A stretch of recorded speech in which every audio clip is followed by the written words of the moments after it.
set whenever you are. Don't feel well, but get through it. Very good.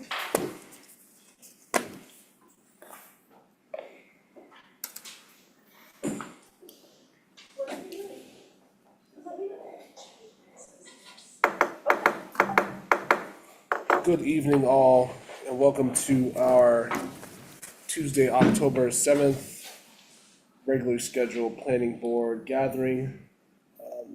We don't have the longest of agendas today, so we'll get through 5 items and get on with the rest of our evening.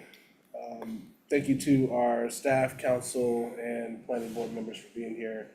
Want to welcome Paige as a new member, and this is her first meeting on the planning board. I hear you've done some other stuff, but first one on this board. Yeah. So, welcome. CZA for 4 years. Oh, wow. Good. But thank you. Shadi, good to see you. Yeah. Our condolences. Absolutely. Sorry.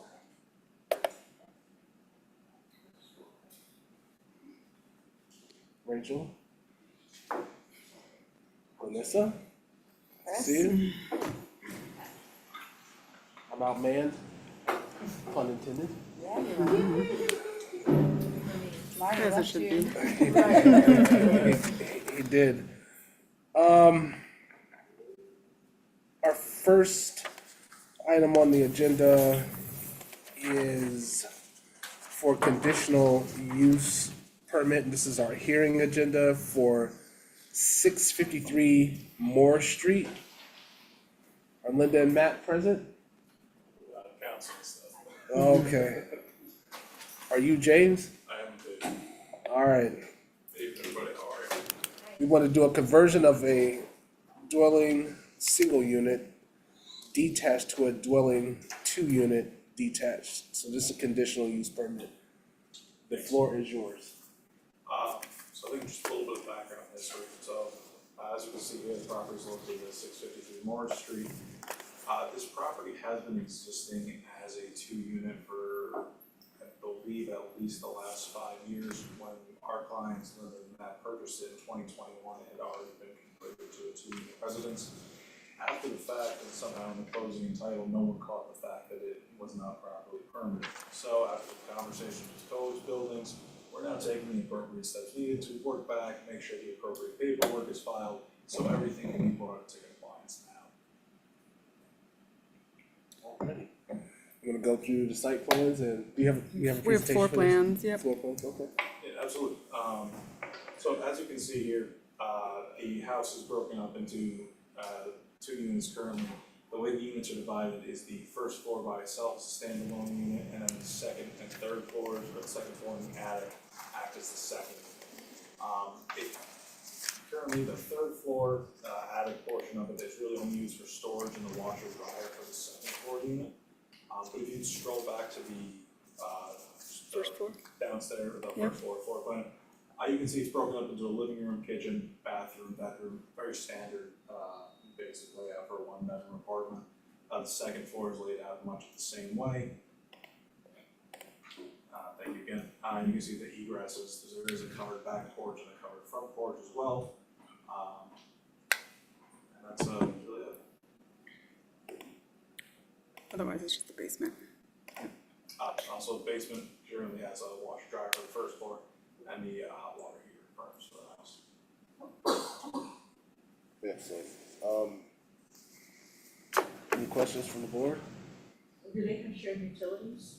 Or are they separate utilities or shared utilities? The shared at the moment is part of what we're going back and doing going forward. We'll have electricians come in and make all necessary hookups and connections. Like I said, we've been in touch with the planning, actually with the code enforcement office. They're aware of what's going on.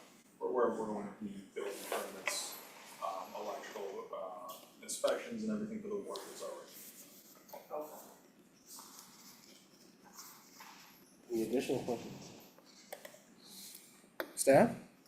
We Oh, did also- public comment. Yeah, somebody signed up, they Is had, William Johnson here? I wondered if that might be the case. They signed up, noting it as the BZA and did not include a reply email, so. Gotcha, okay. Page then. We're not having BZA tomorrow.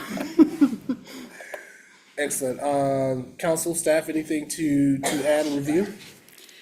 Sure, this was included in the staff report that was provided. As we discussed, the CUP is required to increase the number of existing units. It's classified as a type 2 under seeker, so no additional action is needed. Just background, the property is a 2.5-story, constructed approximately early 1900s. And as James mentioned, the property has been used seemingly as a 2-unit, just without the proper paperwork. There was previously a ROP, a residential occupancy permit on file. So it did seem like maybe it was owner occupied at the time in 2017. As discussed, the proposed or existing second unit would be occupying the second and third floor. And there are similar properties within the block of Morris Street. As required in the CUP specifications, the floor plan shows refuse and recycling in the alley outside of the right-of-way. So it does meet the code compliance requirements for this CUP to add an additional unit. The lot in question exceeds the requirement. The building in question contains the correct number of stories to accommodate the 2 units. And the building includes the correct number of square footage of living area, and there are no exterior alterations proposed, but if there were, they would be required to have a building permit only. We'd recommend approval of the CUP. Thank you. Is there a motion from the board to approve the conditional use permit for 653 Moore Street? So moved. Is there a second? Been moved and seconded to approve the conditional use permit for 653 Moore Street. Any questions on the motion? Hearing none, all in favor, please say aye. Aye. Those opposed? Motion carries unanimously. Thank you. Well, thank you all very much. On to our meeting agenda. This is also a conditional use permit for 84 Madison Avenue. Wesley Babcock. The agent, Evan. All right. This is conversion of existing 1,500 square foot structure at a property from a 2-unit to a 3-unit townhouse. Again, conditional use permit. Floor is yours. We are working with the code enforcement as well as electricians, plumbers. We actually had meetings today with them as followed for assessments, breakdowns, and what needs to be done. And we're working up all the details and making sure we follow through. Of course, we had no idea the previous owner had stuff, and basically just bringing everything up to what's safe and what's in code. As you can see, we have the standard breakdown, the same one, it's a little bit cleaner. Of course, the uncovered porch in the front, same in the back is covered, the deck, we have our fence, trash, and of course, in a parking lot is the main trash bin, which like the small trash bin gets taken to. And that's like, you know, a shared thing in the building. I think it's later. Did you want to go to one of these? The floor plans are much, they're, that's like the general one. We did have updated ones. Today, actually, we had a group that works with an architecture firm to come in to do a more full render scan of the building. Of course, as you can see, this is like closer. They're gonna get more precise to the scale measurements of everything, ceiling heights, windows, outlets, etc. All that stuff's gonna be in the measurements in the future. But this is like the breakdown. That level and the next one are very similar. They have like common area with like hallways, staircase in between, as well as egress in the rear. Like the deck is attached, it has stairs leading through. So that way the inside and the front has an exit and the rear have their own for each level. And you can see the primary like bedrooms, they have 2 there, they're split off. Each one's got their own closets, of course. Restroom in the hallway. There's a little, there's a laundry area. There's kitchens split up there. It's very similar layout. The kitchen on this one is the second level, and it's got a bigger kitchen area. The one on the first floor is a bit smaller, but generally about the same area. Dining and living room area. So,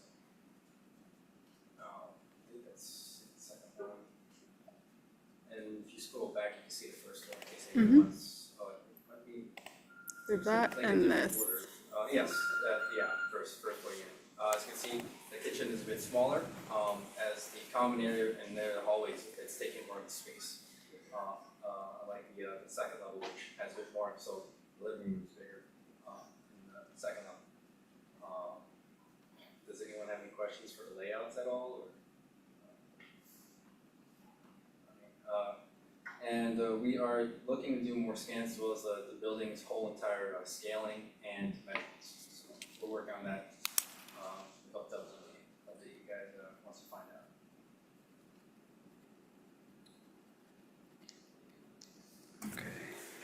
All right, any questions for the board?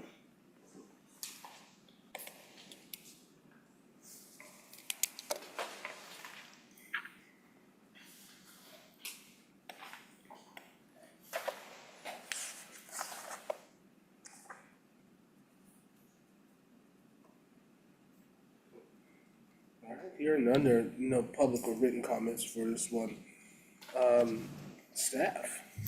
Yeah, so that's additional information that we're just receiving. I know in the past, Jocelyn had communicated that we were recommending a denial without that additional information. So I can go through our notes from where we're at, but if the planning board feels like additional information would be helpful to make the decision, we can certainly defer the decision. But where we stood as of, earlier today, obviously the project does require a CUP to increase the number of dwelling units within the building. The project proposes an addition of a third dwelling unit to be located in the attic space, measuring 598 square feet. It would be a type 2 action, so no additional seeker action is required, and it was referred out to the Albany County Planning Board as required earlier in June.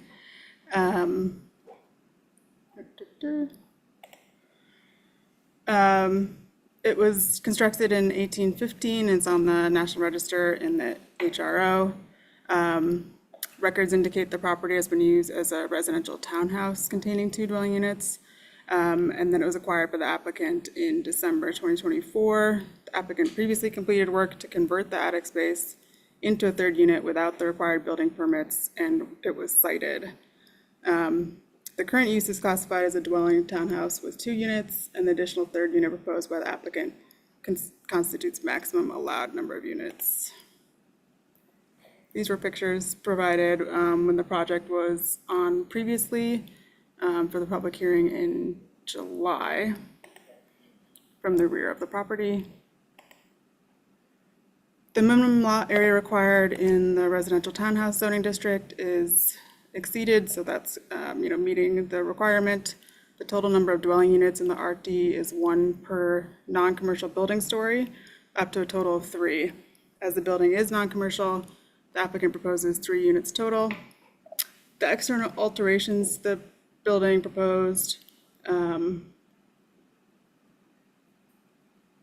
had been completed, but the application states there were no known exterior alterations proposed. If there were, it would require a certificate of appropriateness from the Historic Resource Commission or from the preservation planner. Each existing and proposing unit must occupy a minimum of 80% building story, and the attic space is 46% of the floor area. Alternatively, it can have a minimum of 1,000 square feet of gross floor area, but the attic space just has 598 square feet. So based on the USDO, the dwelling unit in the attic space would not be permitted. And the attic is defined as the portion of a building between the ceiling of a top full story and the roof and not used for living purposes. In the submitted site plan, the attic space does not qualify as a story or a living space.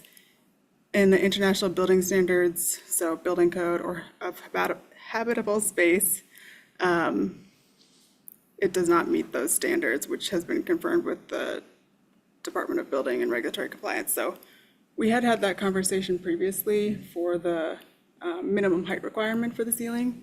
So if BRC has told you something differently recently. Yeah, we're just going through the whole motion, so it was hard to schedule because everyone was busy. We had electricians, everybody's basically showing up this or last week, and we're hearing about their assessments. Okay. Right now. Okay, so we can get that information from building department as well. But from what we had previously understood, it did not meet the international building standards for a dwelling unit or the USDO requirements. So we had been recommending a denial, which was communicated to you. But again, if the planning board would prefer to defer for additional information, you're certainly welcome to. And I do want to clear a few things up. So basically, I usually do like general maintenance, like landscaping and stuff with them. They're just, it's hard for them to reach out here because they're like in New York City and further away. It's more convenient for me. And basically, when they got the building, all the stuff was there, and they had inspectors come out. They thought everything was fine. I actually met with a number of inspectors about 3 different occasions when I got the building in the middle, and like one I think like a month ago, I think. So then we were just confused, basically just doing our best to work there. So just to clear some of the notes up, because they just came upon buying it and yeah, so. Yeah, Can you go back? yep. Do you want to look at the photos or? No, the slide where you had the square footage. That one? This one. That one. Is there anything that somebody is inspecting and or doing that will change these 2 bullets? Where the 46% attic space and or the square footage? Yeah, that's why we're having one of the architecture firms do a full render, because like when we had the measurements, it was like from someone else, and they just used like a measuring tape.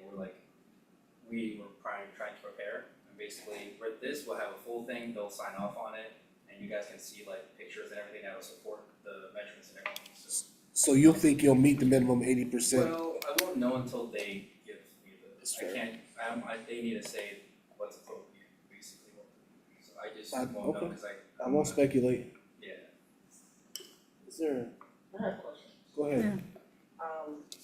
So, am I right in hearing that because you're not the owner, correct? No, You're no, just representing. I'm just representing. So, Okay. when the owners took possession of Yeah, the property, Yeah. that already had that I feel like first he floor? probably still fall. It was already in there, basically, and, Could be on a I was just like doing work in the front, handling the bushes and shrubbery and stuff, trying to make it clean there.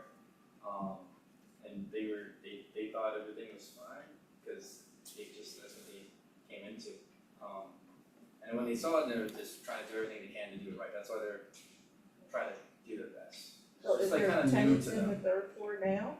No, so Okay. basically, like, we're just like trying to do our best, and that's why it's like new to them, so I'm just here just helping out. Do they have an alternate plan if it comes back after they do? Well, If. I have a if it- couple of questions. Okay. I wanna rewind. What is your timeline? Do you know the timeline for when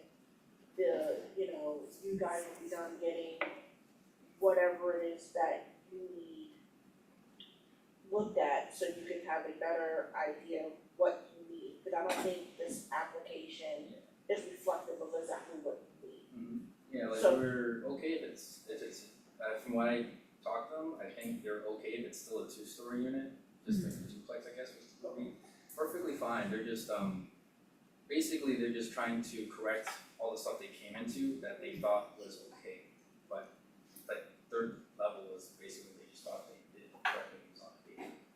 So, and, they try to go to the old owner, but it's like, kind of pulling hair, and they just, basically just, the problem came onto them, and they're just doing it right. That's why we're working with electricians, like I just gave them access to the building.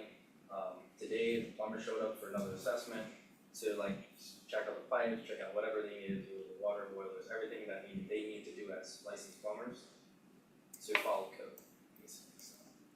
It's just hard because everyone's busy, No. so. And my last question is more for council. How long do we if we were to defer, how long do we have to defer? Like, when do we have to make a decision on this application? If the hearing is still technically open, that's kind of up in the air, up for interpretation. Well, if the hearing closes without decision, it's 62 days. It's 60. Yeah. But if you're leaving open for new information to potentially come in, I would think that would mean the hearing would still be open. Okay. So we have some leeway there certainly. And with applicant consent, you can kind of go any way you'd like. just trying to get information. Also, I was checking with them in case it's most likely maybe around like 800 square feet, so maybe not. So they're rough estimates so far. They're not, I don't know the details, but just to answer your previous question. Okay. So, I'm looking at the ROP, you currently have a current ROP with what? yes, for the first one. There's a second floor empty too. So we're just trying to You're just trying to maintain it. do like what we can before like anything else, because we're trying to follow whatever we got to do, because we're just unsure. They're just in this basically, trying to do what's right. Thank you. Any additional questions from the board? If the board so sees fit, I don't know why we would act in haste on a pretty rudimentary piece. We will know whether it meets the 80% or the 1,000 upon their thing. So I would entertain, is there a motion to defer? Second. It's been moved and seconded to defer the conditional use permit for 84 Madison Avenue. Is there any unreadiness? Hearing none, all in favor, please say aye. Aye. Those opposed, unanimous. Thank you much. Okay. Thank you. I hope I answered everything I could. Yeah. Doing everything we can. Thank you. All right, next on the meeting agenda is an amendment for the development plan review for 705 Broadway. Mr. Hirschberg. Thank you, Mr. Chairman. Daniel Hirschberg, former Hirschberg and Hirschberg, will be everybody representing First Columbia LLC, who are the applicant. This project's been around for a while. I think I'm involved with it for like 17 years myself. The last approval we got was when the Hyatt Place Hotel was approved. That's already built on Montgomery Street. So that was actually 1/3 of the site. The rest of the site is proposed to develop now. And the location is the empty field there, which is entirely impervious. This had been a brownfield. There's been a significant demolition and removal of hazardous waste, and that had all been accomplished. This is an interesting project because it brings the first Class A office space construction in the city of Albany for about 10 years. If you want to switch to the next sheet, that's the existing condition. It shows the hotel at the bottom of the sheet, that's on Montgomery Street. On the right-hand side is Spencer Street, and on top of the sheet is Broadway. You go to the next, this shows the history of it. I have to thank Anna for putting it together. She actually went all through the existing situation that we went through. We had it neg decked actually 3 times, I think, all along, on the first time coming out. So and this proposed amendment is actually less demanding on the environment than the previous amendments. Less water use, more green space, and we think that and actually the traffic generation is less than it was previously before. This comparison shows it pretty well. Over there on the lower right-hand corner, we're actually proposing to use 18,000 gallons less of water and generating sewer, almost 19,000. Significant number of residential units down. The hotel was originally proposed for 136, and we got it approved for 110. And the retail space went down significantly because the concentration there was at office space. You see, the office space at 102,000 square feet of office space. And that building is primarily office space and a restaurant. The residential building does have some retail square foot, the 4,000 square foot of retail space. It also has a fitness center which should be used by the people in the office or the people in the residential unit. And it has a roof patio which will be open for use. The next one shows This is the site plan we're applying for today. The building in the front on Broadway is the 9-story office building. And the building with the little bend in it is the residential building, 56 units worth of residential. The area over on the site shows how we're meeting the recreational space. We have, we exceed the amount of recreational space required by taking into account the rooftop plan, the fitness center in the apartment building, the patio around it, and there's two, what I call plaza areas on our plan. And all those total up to more recreational space than we require. The next plan shows, this is actually the water service. We didn't want to go across Broadway, it's a tough thing to cross. I tried to do it a number of times, all with variable success at various times. But that, we tied into the 12-inch water main on Spencer Street, which was requested by the Albany Water Department, that we tie in that way, so we have the two buildings tied into Spencer Street. And the sewer plan, which is next, shows we bring it all the way down and back out the back, so it's tied in. This is all separated sanitary sewers, so it's tied in directly to the interceptor sewer, which is ideal. It's that a lot of the sewers that come down this area are combined sewers, but we're actually putting in, of course, a separate sewers to handle this project. And next, I think we have the stormwater plan. The stormwater plan was developed when a hotel was put in, and a lot of this is already installed. We do have a hydrodynamic separator, which is the device shown on the right-hand side of that sheet, which is a way to clean up the stormwater before you discharge it. It takes the solids out of it, and the floatables out of it, and it has to be cleaned about once a year. But it's a great device to clean up stormwater, so that this stormwater that you discharge is not dirty. Next is the landscaping. We show some planters on the edge of that restaurant. That restaurant, we do require an easement from the city to build and full out. If we don't get that, we'll have to pull it back to the property line. We think it'd be a good use of that space, because it ties in with the Quackenbush Square use now, and it'd be a great use for that portion of the site. But that restaurant area is screened by some planters.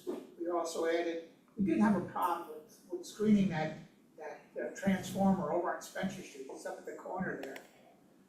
Agawam doesn't like shrubs around their transformers. We don't like transformers sticking out in the open. So what we did there, we proposed to put a series of pots in there, 3-foot diameter ceramic pots with plants in them that can be put there, and then if Agawam ever has to get to it, they can move them out of the way. So that's the way we screen that around that transformer, the 3 sides around that transformer. We think it works quite well as a method of providing some screening. The other transformers at the back of the site was to be easily screened. The next plan, I think, shows the lighting plan. We have 2 main light standards in the middle of the parking that light that entire parking area. Additional parking at the entrances to the building. Parking there is parking underneath that, the wing of the building on Spencer Street. You see it outlined in there. And there's 3 handicap spots up by the entrance there, which has immediate access to the elevator lobby in the residential building. In order to have that lighting will be on underneath of that, the first floor will light that parking area. The next one is this is rendered elevation of the new 9-story building. It's called mixed use because we do have a restaurant in it. It has a lot of, we think, attractive details to it. We think it's be a great addition to the streetscape. And like I said, it's the first Class A office building built since 675 Broadway was built. That was the last Class A office space that was constructed. Next. This is the floor plan. The mixed-use building is a little light, but that that shows the restaurant area and then it balanced the area, and it's primarily support for the offices above it. There's bike storage shown on the first floor, and there's utility space and other things that you need to maintain the offices. The offices do have a tenant that's been identified, which is a law firm that currently maintains office here. They're gonna be taking most of the building. I don't wanna plead for your approval tonight, but Chris Betty's beating me over the head.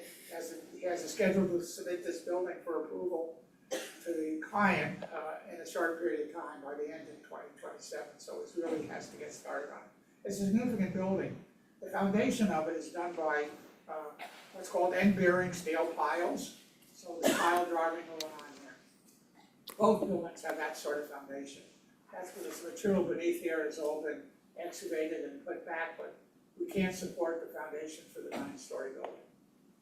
Next is the penthouse plan at the rooftop area there. We think it makes use of the upper area. It's got the penthouse plan on the left and roof area on the right. The next sheet is, I think, the front elevation, which is again a little light, but that's the front elevation of mixed use, which you saw in the rendered view. Next one is the side elevations of the building. There's an awful lot of glazing on the building, but we think that makes it look attractive. And if you go forward to that's the rear elevation, which looks a lot like the front elevation, but it's actually a little deeper because the building goes down about 7 feet from the faces, from Broadway to the rear of the building, and the building is actually 1 story different at the back than it is. This is the mixed use of the residential building. This is the 4-story over parking, which is the residential building. We think that is also an attractive use of a slightly different modality of construction. And that's the view from Broadway, the building on the right, and there's 2 little patios areas I talked about. There's one where the flag is, and there's a small one at the corner of Spencer and Broadway. These are the front rear elevations of that building. Again, I think the render view looks much better than these drawing elevations. And that's the side elevations of both looking from Spencer Street and looking from the parking lot. And this is a building section showing how it's built, with the columns holding up the building and the parking beneath. This is a lower level plan which has the fitness center and the parking, and it has some other utilities on it. The next level, the first floor is the mixed use building. It has some retail space. The fitness center is on the first floor. It's an odd shaped unit there behind the retail space. And then we have examples of the 2nd through the 4th floor, which would be identical. And I think I'll plan that, which shows the roof plan of that mixed-use building. You do have a patio there. So the shaded areas at both sides are lower than the main roof, so they're not usable. And the patio area is connected to a stairway, and it also has a connection to a 2nd stairway, so it can be capital use. That's it. You're done. All right, seeing no public comment or written comments. Any questions from the board? I think we saw this last month as well, Yep, September 11th. and read about it in every local publication that there is in the capital region, and watched on the news. Are any questions?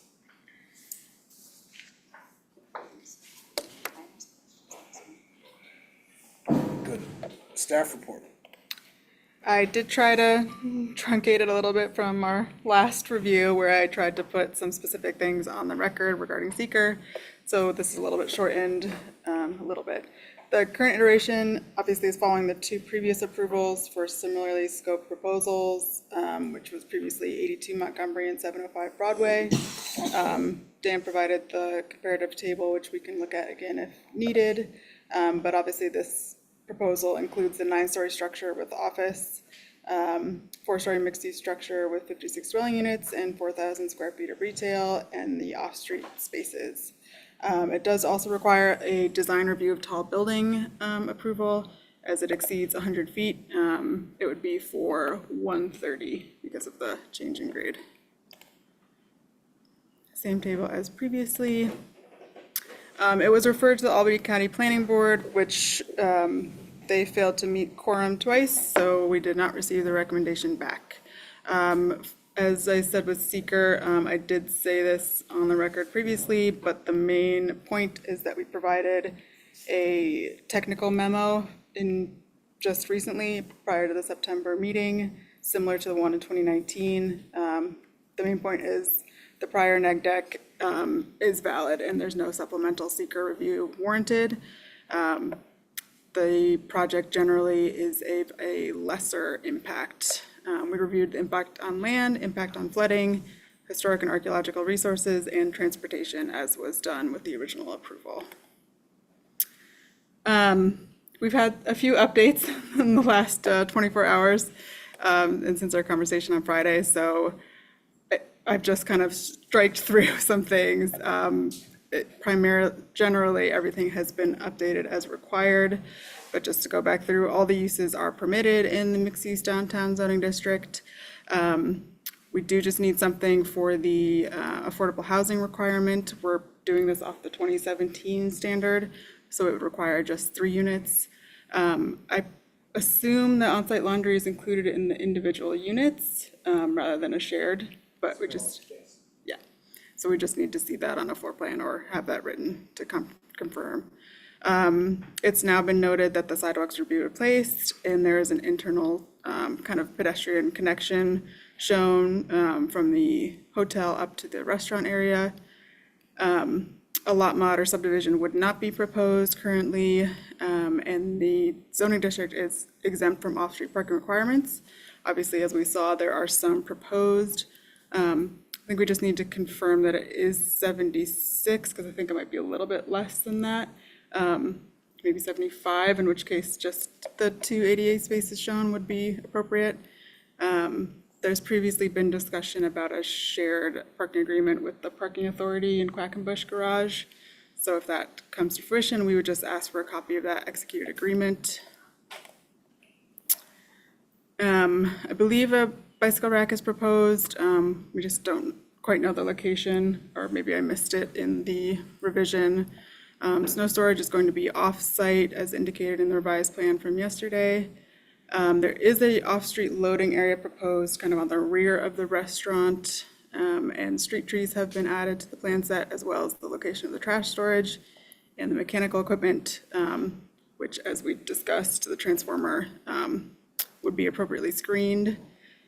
And the public entrances have been shown, as well as the lighting detail. Excuse me. We received engineering comments in the beginning of September, as well as water department comments, and Dan has addressed the water department comments, so we'll be going back and forth with them. Forestry and DGS are outstanding, but we did have a discussion at the technical review committee, so those comments are known. With all that being said, we do recommend approval of the amendment to the DPR with conditions, which is a long list, and we also recommend approval of the design review of tall buildings. I'm happy to go through conditions as when needed.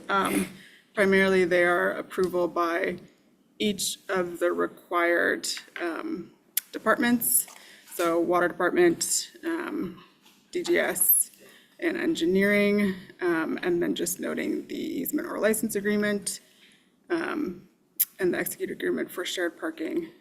The first ones are just those last couple edits to the site plan and floor plan, which is much reduced than my list on Friday. All right, thank you. Questions on that? Any questions for staff from the board? Hearing none, is there motion to approve the amendment of the development plan and the design review of tall buildings. Deputy Grant motion or second? We voted the same motion, yeah. There's two different Decisions, yeah. Is there a motion? Moved? I did. Okay, is there a second? Second. Yeah. It's been moved and seconded to Okay. approve the amendment to the previously approved development plan review and the design review of tall buildings. Hearing no questions, all in favor, please say aye. Aye. Those opposed, motion carries. Oh, thank you. Okay, Yeah, cough I'm drop all or right. something? They do have a cough drop somewhere. I'll be in bed soon enough. Two more. Development plan review for 315 Northern Boulevard, LV Apartments Limited. Mr. Hirschberg, come on back to the hot seat. Proposals for 97 new dwelling units in a new 4-story building, which would be an extension of the existing 103 dwelling units at the Livingston School Apartments. The project includes 43 off-street parking spaces, a portion of which would be an enclosed garage. Proposal includes purchase and consolidation of 8,255 square feet of a portion of North Manning Boulevard right away. Thank you, Mr. Floor is yours Chairman. again. Daniel Hirschberg from Hirschberg and Hirschberg School. With me are representatives from Wind Development and, Solzeron. Because some of the units will be for people that qualify for Solzeron, which are veterans. They run a wonderful program that's been adopted in many communities around us. Wynn already owns and developed what's called Phillips Livingston One, even though I believe they call Livingston Apartments One. I believe before we go to market, this will have a better name than Livingston Apartments Two, because a little blank. They said they're gonna work on that marketing. This shows the building, the red stars, the area, the grass area adjoining the Livingston. And on the other side is the school. The big green area in the middle is owned by the city. And what's called Park Road, it's actually a driveway. It loops around between Northern Boulevard and Mann Boulevard. And this is the existing addition site plan. It shows the parking over on the left-hand side of the plan. It shows the Park Road around it, it shows the green area in front of it, and a vacant area over to the side. There's a portion of the site over at the very right-hand end of the site, which we propose to acquire. There's already a letter of intent from the city to enter into a permanent lease, a permanent easement for that piece for the applicant. It's actually a portion of Manning Boulevard, which isn't used, will not be needed for ingress and egress, and will not affect the Tivoli Nature Preserve approval. Next is a color view of the same plan. And what it does show is it shows the area that will be repaved. That driveway will come around the back and enter from the existing parking lot on the left-hand side of the site. And that's so that we don't have to use we have only an emergency access out to Main Boulevard, so that we can keep the traffic off that section of Main Boulevard, which is the entrance to Tivoli Park. So that all the traffic will come in around the building from the left and into the parking area behind, or into the parking beneath the building. And only in case of emergency will people go out onto Main Boulevard. There'll be a gate there to make that so. The water services plan shows essentially we have to bring the service around the building to the rear where the water room is and water meter room is. it's not a very long section, but it will be done. Because the water is available right at the intersection of Park Road and Manning Boulevard. Next is the sanitary sewer plan profile. Again, that, we have to do two things. There is a sewer shown by a dotted line going right across an area of the building, which has to be relocated. That'll be relocated out into Manning Boulevard and around the building. That's the longer section of sanitary sewer, and then we have to do a smaller section of sanitary sewer lateral so we can connect into that sewer. The stormwater plan is essentially a stormwater retention area at the back that discharges into a separate storm sewer. The sewer here is actually separated. So again, the picture on the left, on the right shows the layout of the detention basin. Large diameter pipes surrounded by stone where water comes in, and when the storm subsides, they drain out so they're entirely dry. It's a great method of storing stormwater beneath pavements. Next is, I think, the landscaping plan. We have landscaping in front along the Park Road, even though it's really a private driveway, it's not really a road. But we added landscaping on that inside. We have a number of smaller plants and landscaping around the building, which we think will make it attractive. Will make it look as nice as it does in their rendering. Come up with some of the rendering. Yeah, here's the front elevation of the building. Of course, the shaded in portion on the left is the existing portion of Livingston Apartments. And the section of the building down on the right is all added, and you can see how the last section at the right mimics the last section we built Livingston. Because that's what it was called when it was in high school. Oops. We've That already really gotten a SHPO write-off on that. Because this building's on the Register of Historic Places, New York State Register of Historic Places. And they reviewed it, and the architect brought it to them and made a few revisions, and they were very pleased with the project now. So we did get their letter approving this addition for building on the historic register. This is the side elevation. And the next one is actually the rear elevation. You can see the ghosted in portion on the right-hand side of the sheet, the building going forward, and the portion on the left-hand side. It's all new construction. And this is the basement and ground floor plans. We do have subsurface parking, parking underneath the building. On a portion of the building, the rest of it is actually a basement plan. There are facilities in there that we use for the general needs of the building.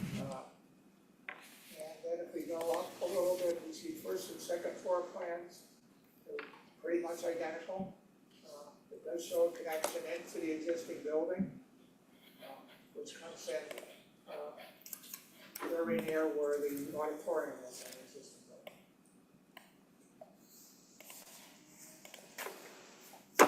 This is a level 3 plan. Top part, you can see this is the elevation view from Manning Boulevard. You see the landscape we mimicked with our landscaping plan is the landscaping that's shown around that building. It's good. Again, we didn't want to go with very tall stuff next to the building. Number one, the fire department doesn't like it, and secondly, we have a lot of windows there. We didn't want to screen it, so we went with shorter evergreen shrubs around there that will be really easy to maintain. This is the view. If you're standing on Northern Boulevard, opposite the building, this is what it looks like. We think it blends in quite well with the existing building, and we think it will be a great view. And this is the front. If you're standing over in front of Livingston Apartments and looking to the right, this is where your Livingston 2 apartments is. This is an area which I think shows the context of the building quite well. I think, it shows that the building fits quite well onto the site and I think it looks good. Of course, I'm a little painted with that because I'm working on the project, but I think it does look good. Next, we have, this is the site plan, which shows the things that we have there, and over on the right is the improvements made for the Tivoli Park project, and we fit into them quite well. That's the last one. This is the existing gym and the existing natatorium and how they're tied into the existing building. Of course, on the right is a new building. The ones in blue are the existing building. That's everything, Dan. Okay, we're done. All right. Any questions? Okay. Any preliminary questions from the board? Can I ask a quick question? About your, so you said you had a SHPO review and they were satisfied with like the facade of your building is sufficiently differentiated from the historic architecture? Yeah, they did. We had to play around with it a little bit to satisfy. They didn't want it to limit it exactly, but they did like the fact that it was consistent with it. And I think it fits in well. So did SHPO. Yeah, That's that's what I important was gonna part. ask, it's like very interior standards, that's why I was just curious about that. Yes. Any additional questions from the board? What's on your site plan, is there a lighting plan? Yeah, there's a lighting plan at the back of the building. It's just on the parking lot. In the front area, there's currently existing lighting around Park Road. We're considering perhaps a few bollard lights, but that's all we really need at the end.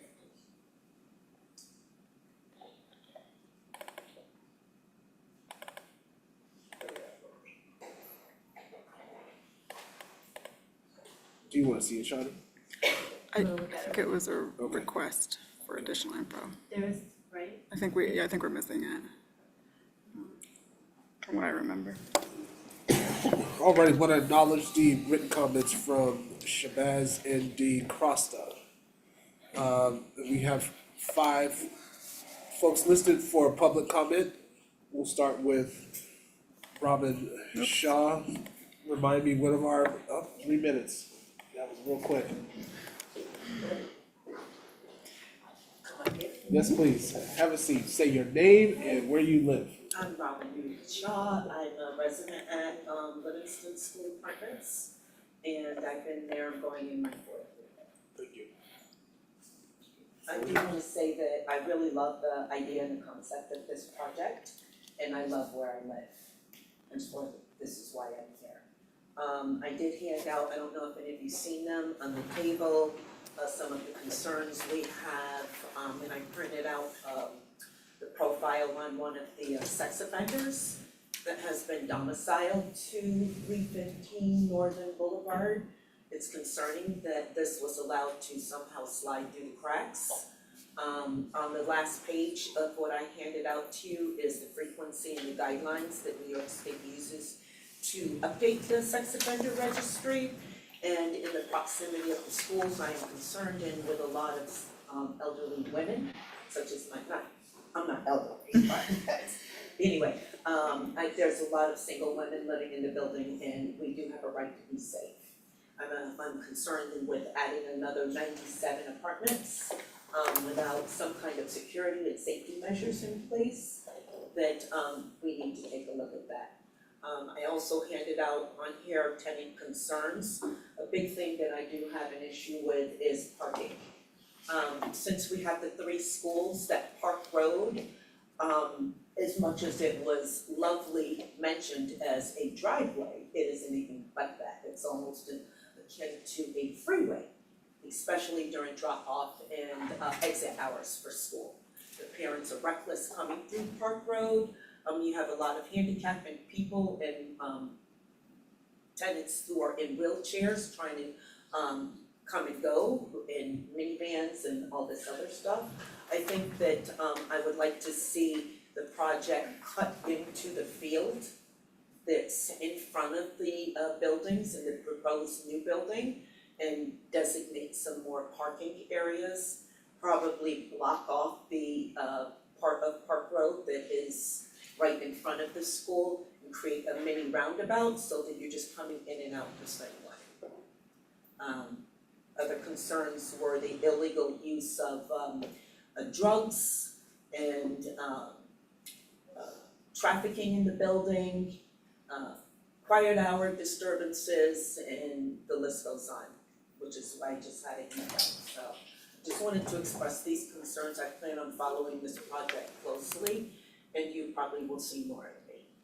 Thank you. Just really quick, if you had that digital, you can email it to me, or Pardon me? if the handouts you provided, if you Yes. wanted to email them to me, that would be awesome, or I could do a Absolutely. scan if that's preferred. If I can get your email address, Yep, I'd love to. yep, I can get I'll that leave to you. it.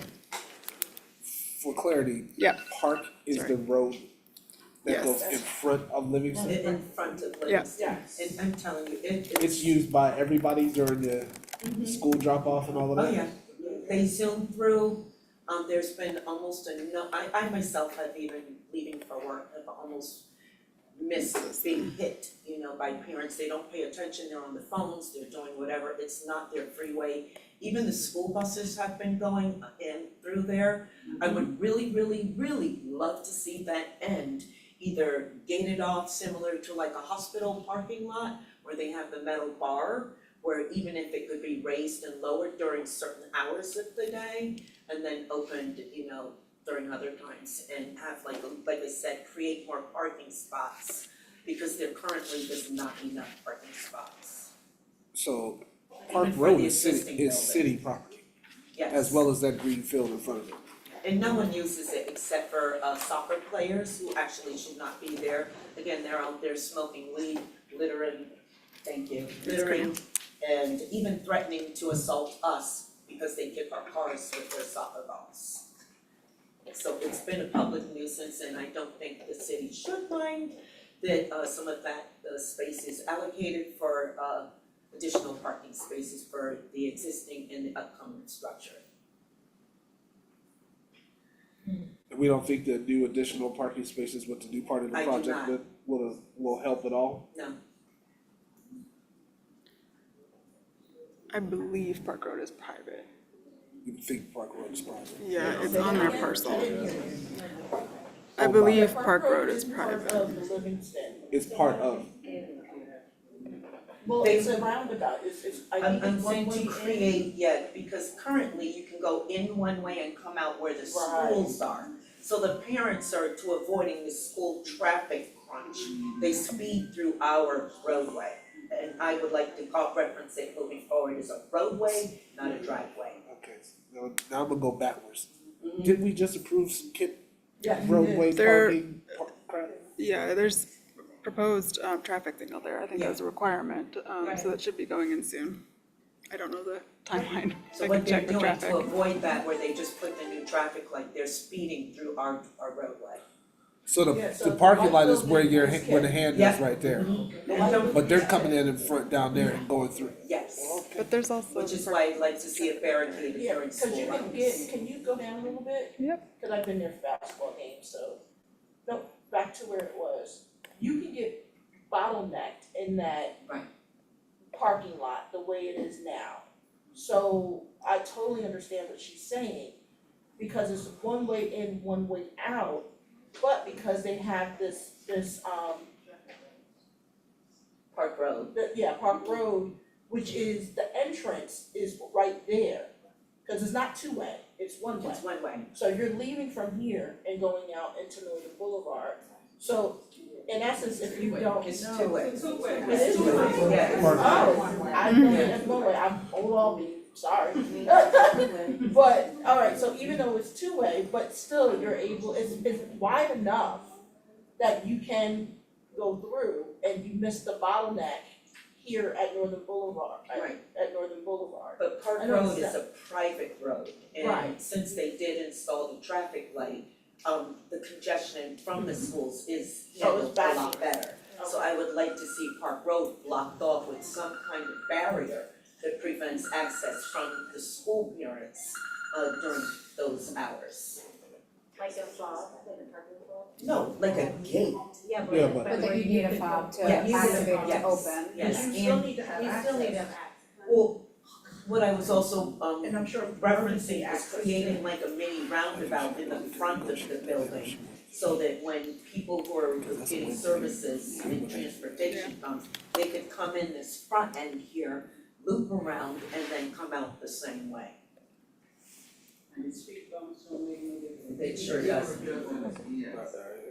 So you're saying in this front The front green entrance, area, yep, make that a round road well, for pickups and drop-offs? no, for tenants, not the It's not students. city, it's school district. Because of the students, that I'm requesting that it be blocked off. No, I understand. School district. I'm just trying to I'm trying to picture it on visual. Yeah. Thank you very much. Yeah, thank you. Celeste, come on down, you are the next contestant.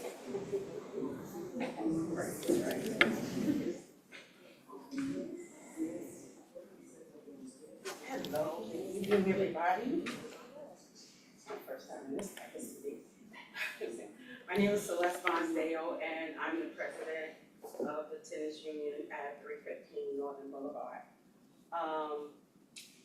I guess I sit in a different way than a former tenant, Ms. Robin. I'm coming because we have a demand letter to win of some of the things that we need done in our building that we live in, but yet you're constructing another building.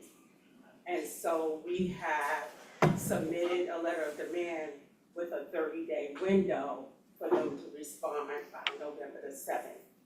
And as this project is going forward, we would like to have our demands met prior to that, so that we're taking care of those things in the building as you're doing the construction of a new building, which is gonna have access to everything, and everything will be there. So, I don't know if you want me to, elaborate on the things that we are asking, for when to do.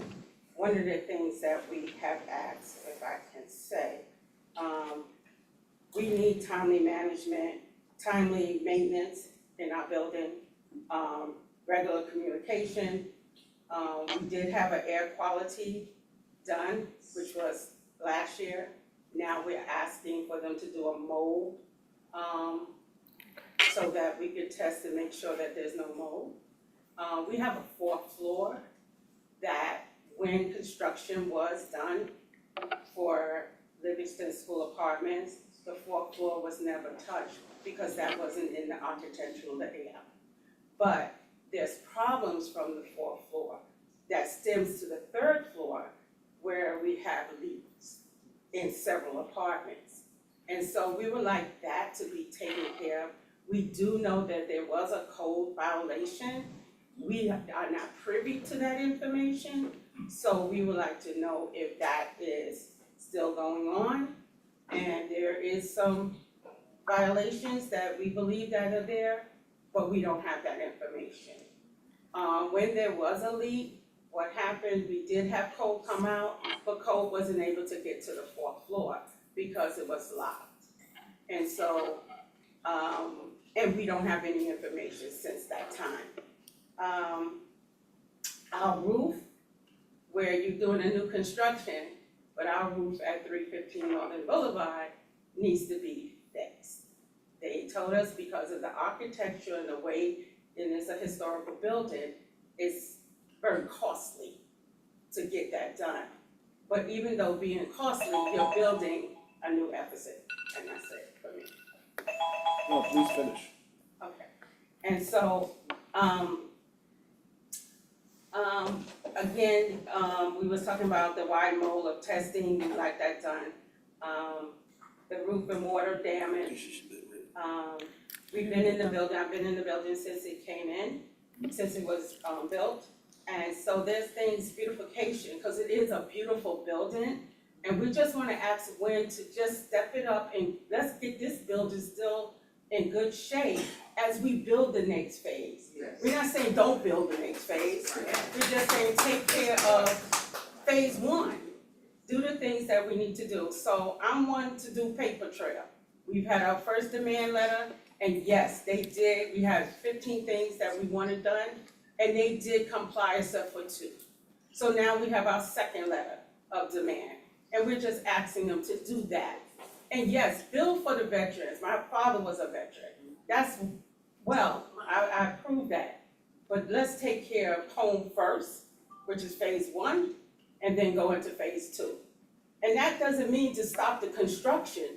That's not what we're saying. And I don't want WIN representatives to think that we're saying stop the construction.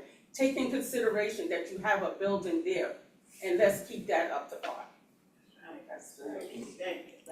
Thank you very much. Are your comments written? I can email them. Please. Yeah, we'll get you the email. Perfect, thank you. What you said they addressed most of what you had submitted, but there were 2 things that were not, can I just ask what those 2? That was the 4th floor Okay. and the roof. And So we needed handicap accessible to our community room, they did that. Our garbage area was a mess, and they did bring somebody in there, and they still need to come in and do some things. But tenants also need to do what they need to do too. So, you know, the doors of the compactor, because when you're pushing a lot of garbage down, that breaks it. So that's not just WIN, that's tenants have to do their part too. And so, they cleaned the carpets. We do have some things, see, beautification that needs to stay. Because if you're gonna bring this beautiful building in, and so let's keep this one. So this is the one that, you know, showing off what's next. So let's keep that pretty, you know? And again, I'm not saying don't, and I don't make that decision, but I'm not saying don't go to your construction, start your construction, but take care of the demands that we are asking for. And yes, security. I'm in touch with Ms. Valley, who is a part of the school district. I talk to her on a regular basis. I have her dial right in. And they are doing a roundabout in the back of the middle school that has not been completed, where the school bus will go in, enter in from Northern Boulevard, I believe that is, and then come in and go around. And so that hasn't been completed yet, so now we still got additional traffic coming through. Yes, we do, if the city could be able to give us the speed bumps, that would be amazing, because the speed bumps that we have, they're not working. But we do have traffic, but they are aware of our concern. We have sent a letter to them also, they are aware of it. No, we didn't send it to the city, but we sent it to the school. Okay. And we talked to Ms. Valley, and we went to the kids' school, about our concerns. They have come to the table many times, show up on Tibia Lake before their construction. They brought in the layout, they talked with us, and we're asking when to do the same. Thank you. Thank you very much. You're welcome.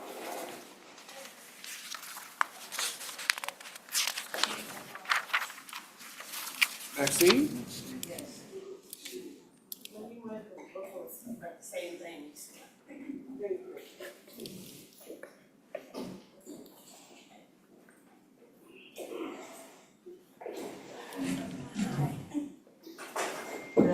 Who's Maxine? Everyone, my name is Barbara Chavez and I live at 360. Okay, Got it. Susan. Okay. And I'm Maxine, we're negative at 315 Northern Boulevard. Thank you very much. And we're here to represent the building as well as ourselves, I guess. I'm all for the veterans and them buildings.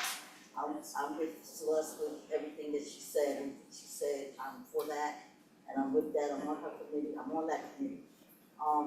I am one of the tenants there, and so is she.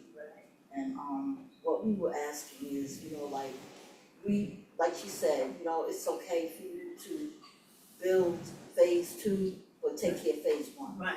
And we're being left out, okay, we're being left out, we're being like forgotten about or something, I don't know, but, I mean, I've been here for almost 11 years and I have not gotten a paper job.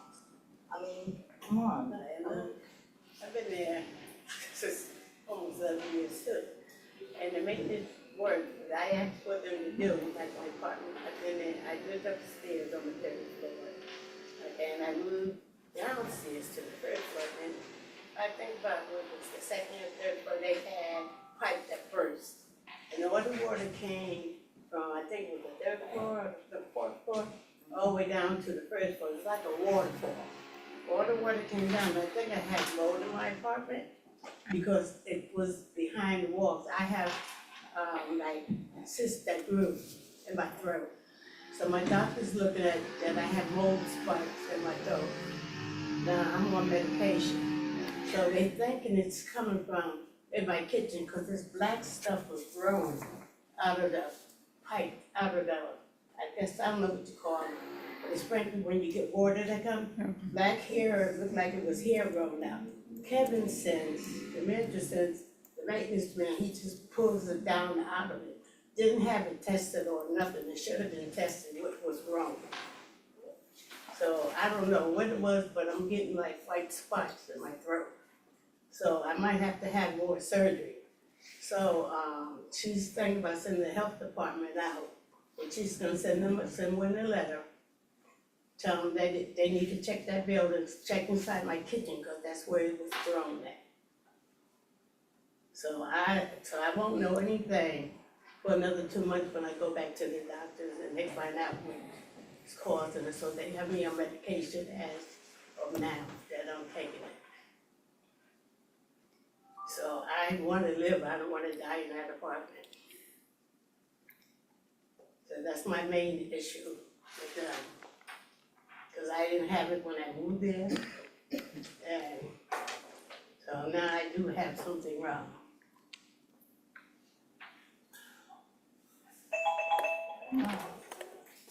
Okay. Thank you for sharing. Thank you both. Mary Ann Hines?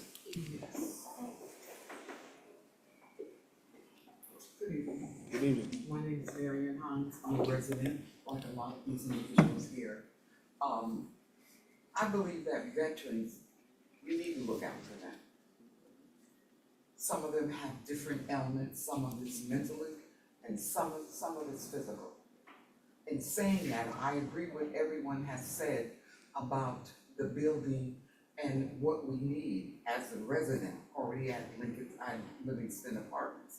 My concern is, who decided that it would be okay to put a veterans building there? There's 3 schools. 3 schools. We're not even mentioning what somebody did, the seniors who live there now. I'm concerned about the security. Some veterans, like I said, are physically not well. There's some that are not well mentally. And then here we are, what about our security?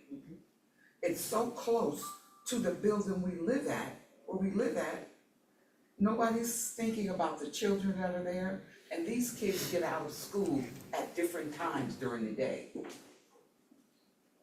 What if their parents are waiting for them? What if there's a veteran that has mental problems and he sees a kid or a tenant and it reminds him of something? Somebody's gonna get hurt. Somebody's injured at that situation. So what we're asking for, and what I'm not feeling comfortable when I went to the first meeting, because no one said, well, what do you think about this? Do we need security? Hell yes, we need security. We need to be safe. We're seniors. We chose to live where we're living at right now. And because we're seniors, does it mean that we shouldn't feel safe? We need security. That building is so close, it's right there. What's gonna stop someone from coming outside? And most of our tenants are women, and most of our tenants, some of them work, but they go outside at different times of the day and night. So that's not security for me. And a lot of tenants feel the same way. Secure us, get things done in the building that we need to be done. I'm going to the doctors also, just like another tenant, because the management won't clean the filters out. When I moved there, I had to pay someone. I asked the manager, he said, oh, we don't do that. They don't come off. I paid someone to take the filters down, the cover, take them down and wash it out and put better filters in. And this is a location where the manager says, oh, air doesn't come through there. That's not making you cough or wake up 2 o'clock in the morning and you can't breathe. I paid them to do it, so I know it can be done. And like this lady said, I'm a senior, but I'm not ready to die. I wanna be as healthy as I can. And if I'm sincere about that, we all have to look out for our health and security. And I don't know how whoever okayed this thought it was all right to have a veterans dwelling there right close to where the kids get out of school. Some parents are late for picking their kids up. And like I said, us women or even men, we go out different times of the day and night. Those who have dogs, they're out there 2 or 3 times a day, and especially at night. So I'm just saying that we need some security. You know, if, ands, or what, we need some security. You've already okayed that building to be built right there, which is too close for a senior dwelling and too close for 3 schools out of there with children. Who's gonna be looking after our kids if something goes wrong? Whose fault is it going to be? I think we've heard schools, security, air quality, we've heard, we appreciate it. You've exceeded your time, Fine, but we heard you. okay. And anything, I will say this, I think I've said this to the other folks, anything that you're expressing today, you should also send in writing, share with the staff so that it can be in the file. Thank you so much, man. Thank you. Cheryl? I don't speak as eloquently as the ladies who've been here, so I'm gonna move to you if you don't mind. I thank you for your time. The comments below are mine. I'm aware that the existing 103 units at 315 Northern Boulevard house residents who are veterans, disabled, and seniors, many of whom have outstanding concerns, as you've heard, for which they have had to resort to advocacy assistance through the United Tenants of Albany in efforts to gain results for their concerns. I have no authority to speak on their behalf, but why do I mention this? First, because they're my neighbors and I care about them and their rights. Second, because I question the wisdom of bringing in additional at-risk individuals when existing matters are less than satisfactory and even escalating. The issues I'm aware of are as follows: maintenance of surrounding sidewalks and streets, rendering them impassable for wheelchair-bound individuals, lack of handicap parking, existing building leaks, frequent power outages, unwashed windows, non-repaired, tenants have been together. My concerns for the larger neighborhood are as follows: potential stress on all individuals living in this area, including the proposed, phase 2 of this project expansion. By housing additional at-risk individuals here, there are already shootings in broad daylight just around the corner. There are sounds of gunshots, quite disturbing. How desirable is it for at-risk veterans, who probably suffer from PTSD? There are fireworks all summer long. They start around Memorial Day and go all summer long, but especially around the 4th of July. And neighbors in that area have shut down the street and used the Livingston parking lot next door to me as their firework launching pad, and the city has done nothing about it. There are existing and worsening traffic concerns, congestion with the KIPP school, new issues that have descended upon us in the past month with all of the all of the children, and I'm aware that my time is running out. There are persistent, frequent spraying of pesticides on the lawn, and some of the seniors have a vegetable garden there, and there's no advanced legal, I believe it's legally required, advance notice in Albany County. in over 10 years, we have never received any notice that pesticides were used about a spread. I am also concerned for Tivoli Preserve, which nobody seems to think that is gonna be impacted, but of course it's impacted. I mean, I have as many as 6 deer coming out of the preserve and into my yard. You know, at a time when services for at-risk and vulnerable individuals, veterans, seniors, and disabled persons are being cut, why do we want to bring more stress onto the local system, should I? Why? You want me to Is stop? that the written comment you provided? Is that the, Pardon me? is that the same as the written comment you provided? It's the same Okay. written comment that I did. Close out your remarks for us, please. I'll just close out my remarks then by saying, please, while I'm aware that at a time of the proposal gets to be public notice, it's largely a done deal. I'm just begging you to reconsider at this time and to consider all of the concerns that have been presented to you. Not that the veterans don't deserve, yes, I thank God for our veterans.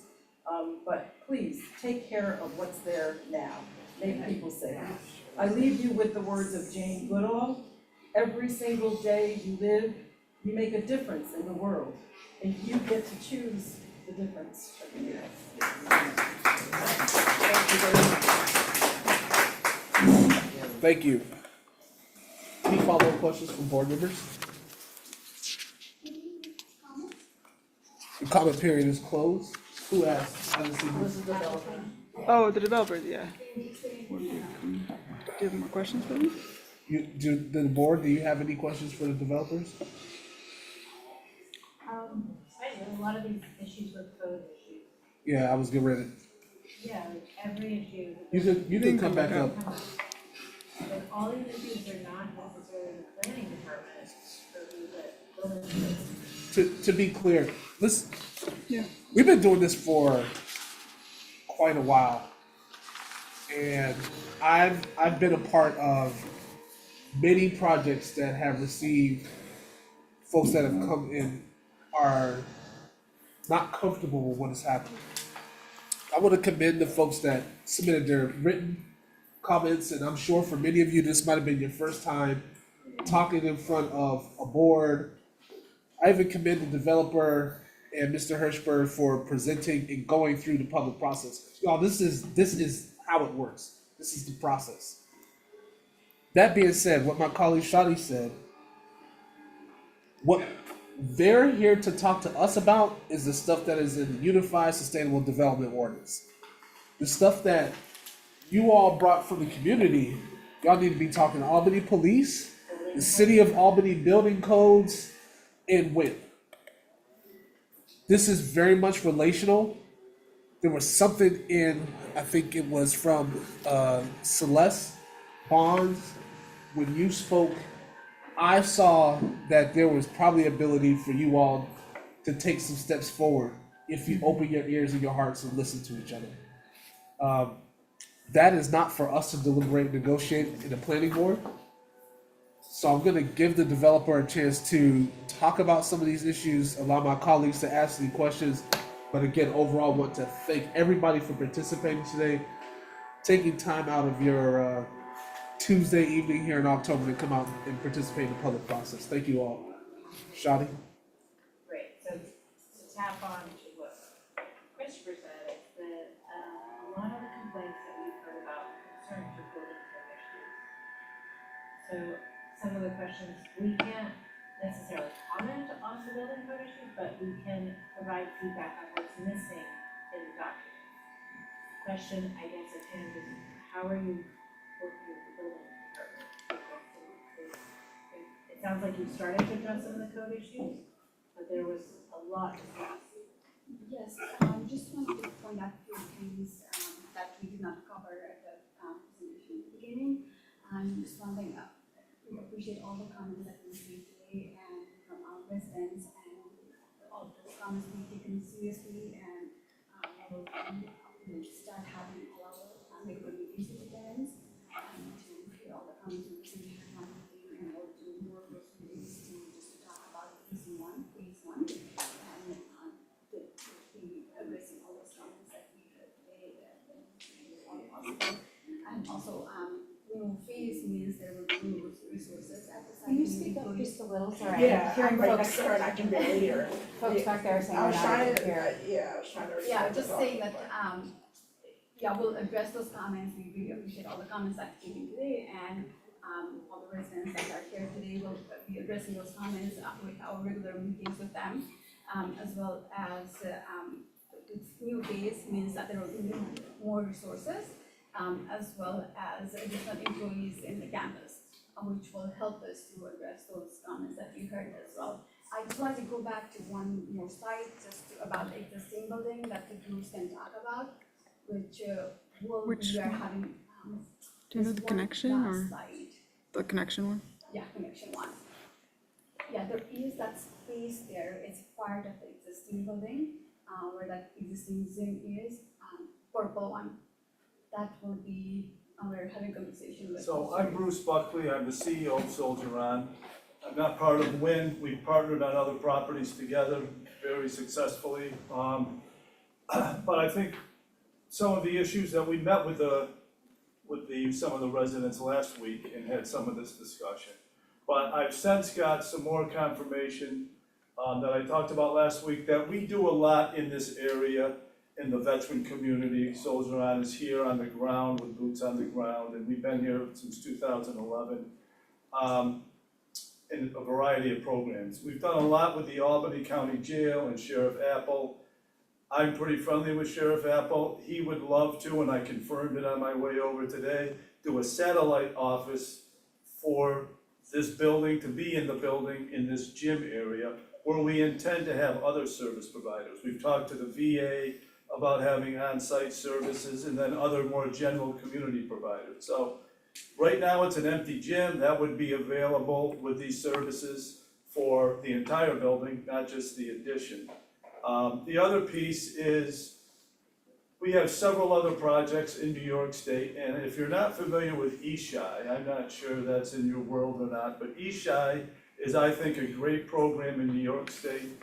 It's the Empire State Supportive Housing Initiative, and it gives nonprofits like us the ability to fund more staff, more services, in addition to the rents. So we do this in several buildings. We just built a building on 35 Broadway that we partnered with another developer, and it's been open for 7 months.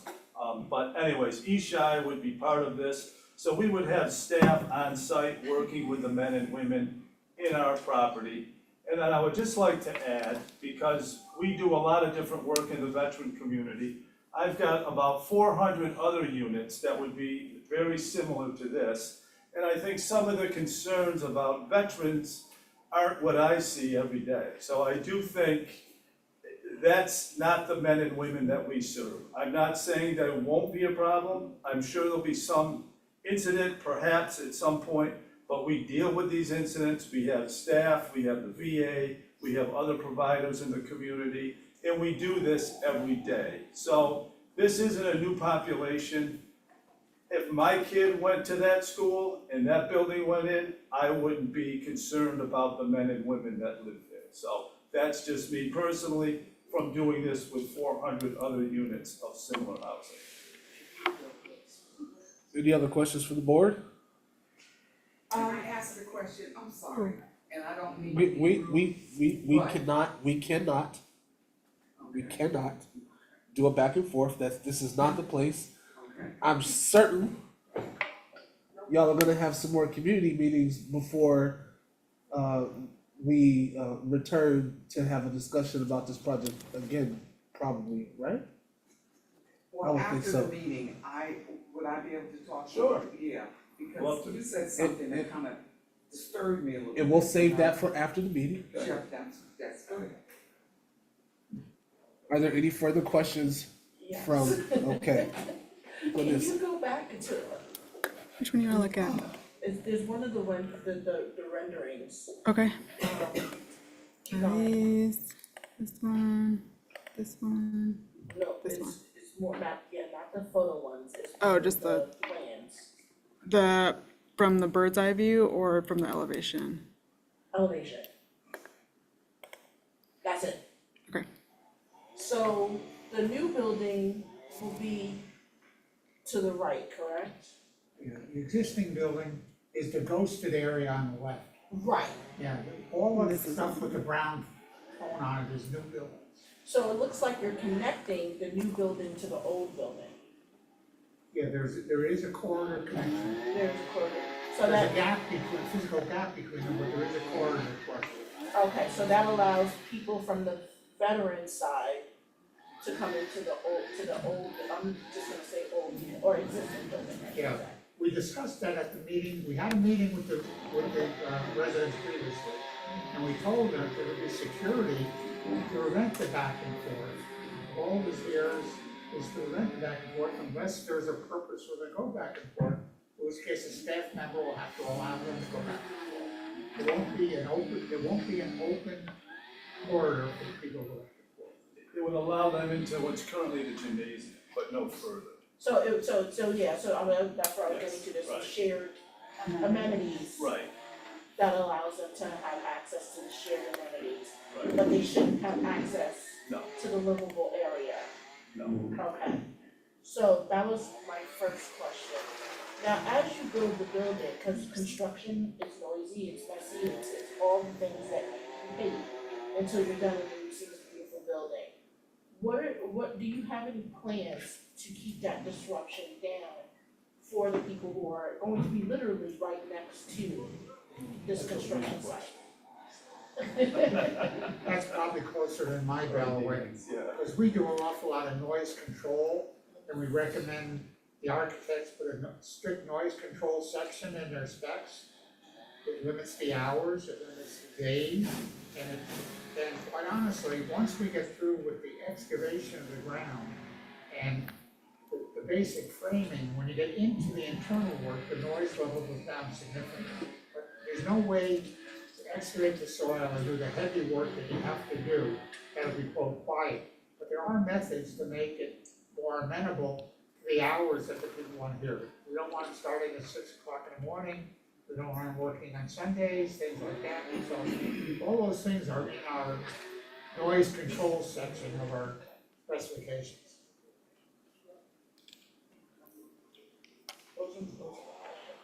Thank you very much. Any additional questions? I've got more of a comment, so, as our chair, noted earlier, like, there are specific things that we as the planning board are considering, like, specifically the USDO, but one of the things, right, when we're doing development plan review is, the language, projects will not create significant adverse impacts on the surrounding neighborhood, or any significant adverse impacts will be limited, or will not create risk to public health or safety, which to me also includes the perception of. And so part of impact for me is very obviously what impacts are created on the community. So when you create your presentation decks, and I've seen this on, board zoning appeals particularly, when I sat on that board, we asked almost every applicant, what work did you do to talk about this project with your community? And I think that goes to talking about, right, impacts. And there's been many verbal comments that you've had these community meetings, but I think documenting that is part of your process is very important, at least for me as a person on this board. And so just something to consider is impacts aren't just environmental, they're also the sociological impacts of a project. So just for future consideration, I would like to see that as part of your presentation deck, because to me that is part of an impact in a community, and this is a, new building that has, arguably many positive benefits, for veterans and whomever, but to me, documenting some of that and showing us that you've done that work is important. So many of the questions revolved around the existing building and not the new building. As a matter of fact, a lot of the speakers said they have no objection to the new addition. They do have concerns about the existing building. We had a meeting last week where we had a good body of residents there, probably 30 or 40, maybe a few more. And Wynn was in presence, I was there, the architect was there. We all heard what they had to say. And Wynn heard it, and my guess is they're making up the list to do it. And my guess is we'll have additional meetings as the project goes forward. Because the only way to gauge whether or not we're successful is to hear from the people themselves who raise the issues that they think we say. I can stand up there all I want and say what we're going to do. Until it's physically done, until the people see some result of it, they won't understand. They have to say it themselves. They have to be on that issue. So we're aware of that, and we'll take it into consideration. And that meeting was attended by the Golden Parks, and the Golden Parks as well as Kids School and the City of Albany was there as well. So we are having constant communication with. So interesting. Any additional questions, comments from the board? Did you do staff report already? This has been. Yeah, I did. You did. What was the more? You had the lines for it. Well, the first two were just Lean's old ones. I could try to be brief. Obviously, we've gone over a lot of this before, and we'll see the project again in the future. As we noted, there are ongoing and recent improvements in the area, including the construction of the new KIPP High School across the road, planned addition to the existing KIPP Middle School, and improvements to adjacent Tivoli Preserve. All that has come before the planning board in one way or another, either from approvals or public comment in which it was raised. The proposals for the new 4-story building with the off-street garage parking and on-street spaces to the rear. The proposed building would act as an extension with that kind of hallway connector, the raised elevated connector. The access driveway would be to the rear of the building from the existing parking lot. And as Dan mentioned, a portion of the right-of-way is proposed to be purchased and incorporated through lot consolidation, in addition, I believe, to subdivision of that new construction parcel. Is that correct?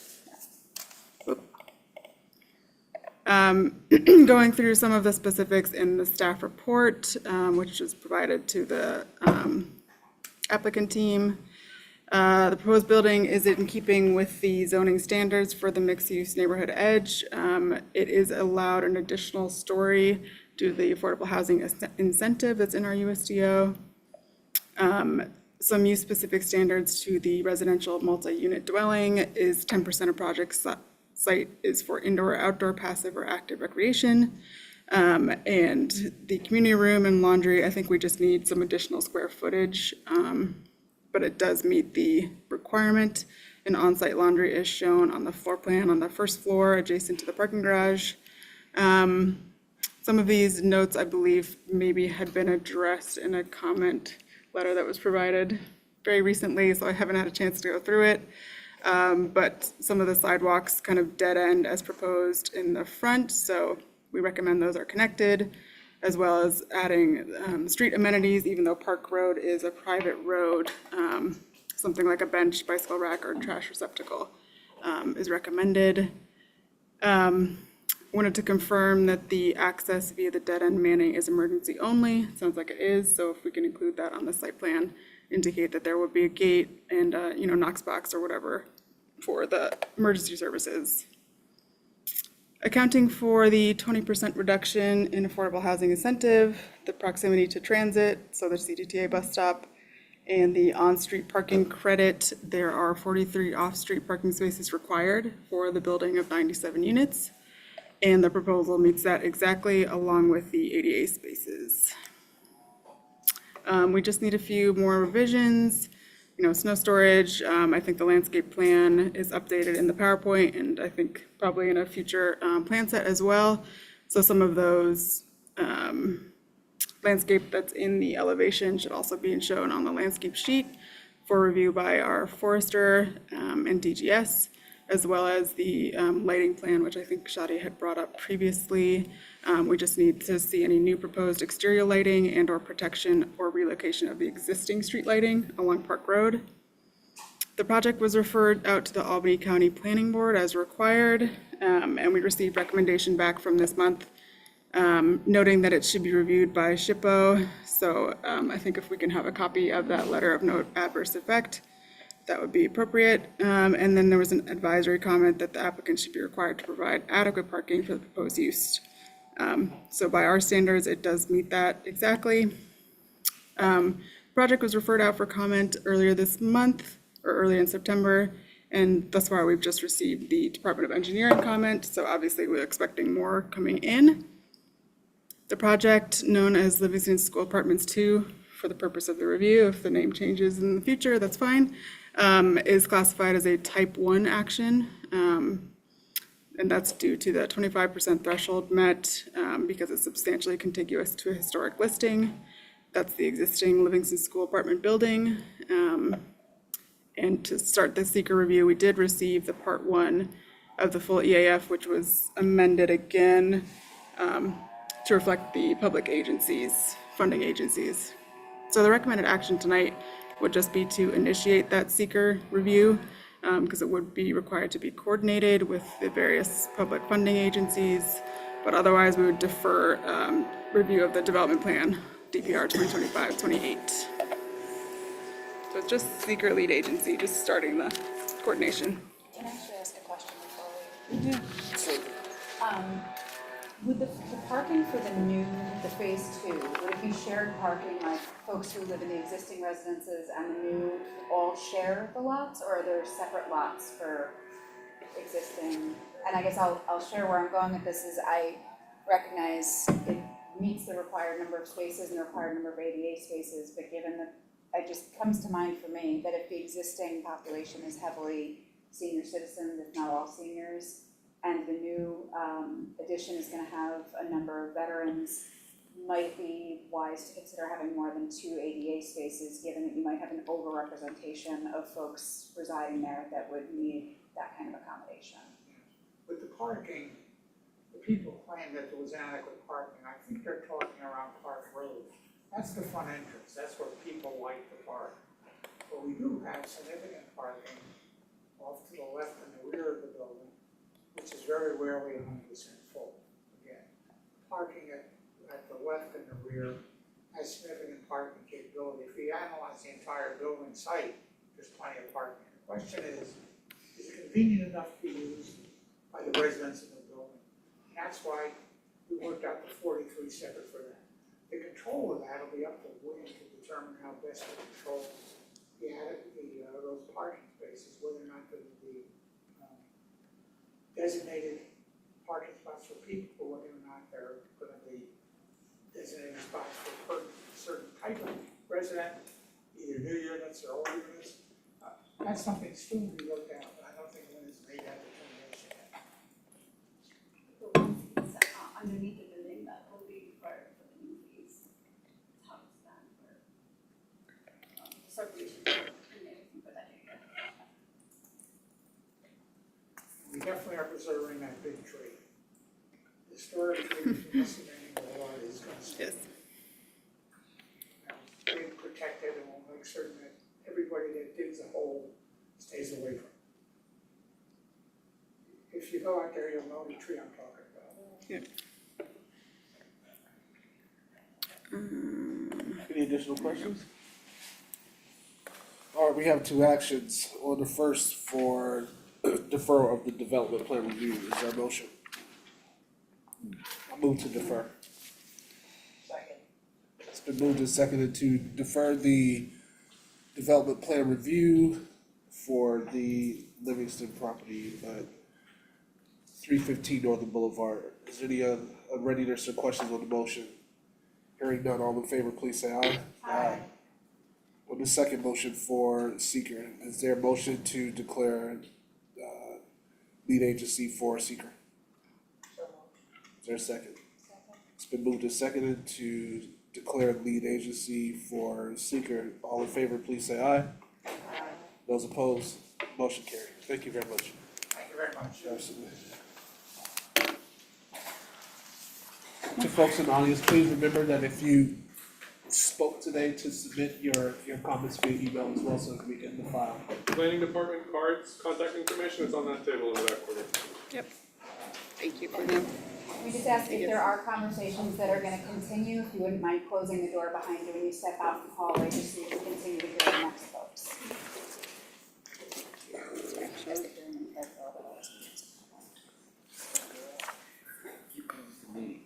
No, we still have additional. We have one more project. Okay, I'm sorry. I'll be done in, We'll see.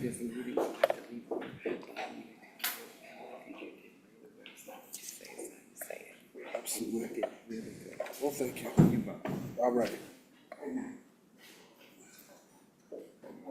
Our final piece is a demo review and development plan review for 402 North Pearl, KDBF North Pearl LLC. John Peckham? That's you? You ready? Yeah, I'm gonna let, I'll start for So, John Hearn from Couch White, we're the attorneys for the applicant. That's JD Peckham, Stephanie's on the end, and Kristen's from, Give me 1 second. Do you mind, ladies, do you mind taking the top pictures outside? So, thank you so much. So sorry. I'll do that again, just in case I didn't hear. John Hearn from Couch White, JD Peckham's from the applicant, Stephanie's from the architect, and Kristen's from Bowler's. Karen. So what we have here is the previously approved butane site, cannabis dispensary, currently not being used or operated. The building, let's say, needs some extensive repair, but because of the extent of the repair, it's not really feasible to try to repair it. It's better off to be mostly demolished and rebuilt. So what is being proposed is a two-story structure, approximately the same size. We'll have a dispensary on the first floor and a cafe type second floor that we're still working out the details on. So we're here, to give you our first crack at our plan of what we're thinking. There's some detailed designs on architecture done. So we're looking for feedback from the board on concept and structure and layout. We got a good amount of staff comments that we're still working through.